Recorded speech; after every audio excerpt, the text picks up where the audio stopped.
Mheshimiwa Rais, katika vitabu vitakatifu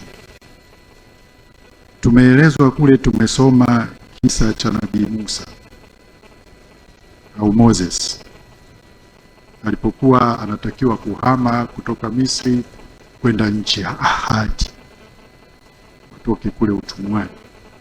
Safari hiyo haikuwa nyepesi kwa sababu walikuwa wanafukuzwa na jeshi la Firaun au Farao. Na walipofika katika bahari ile ya Shamu au Red Sea, Mwenyezi Mungu alimwambia apige fimbo maji yafunguke na wavuke.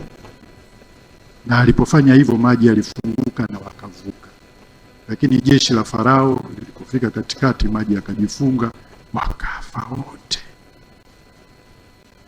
Sasa wao wanaenda nchi ya ahadi. Na kwa namna tulivyosoma vitabu hivyo vitakatifu, hiyo nchi ya ahadi ni pale Kanaani, kilomita 350 kutokea pale.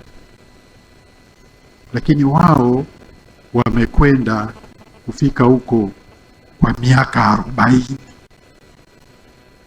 Ilikuwa ni safari hardly ya mwezi mmoja kwa usafiri uliokuwa na kwenda. Maana ya kwamba wangekata kushoto, wangepita kaskazini mwa mlima Sinai, wakateremka kuingia magharibi mwa Jordan, wakatokea mji wa Akaba. Fika mji wa Akaba, unateremka bonde la Jeriko, unatokea ukanda wa Gaza, umefika Kanaani. Wanasema nchi ya asali na maziwa. Lakini hao wamechukua miaka 40. Inasemekana ni kwa sababu hawakuwa na kanuni na miongozo.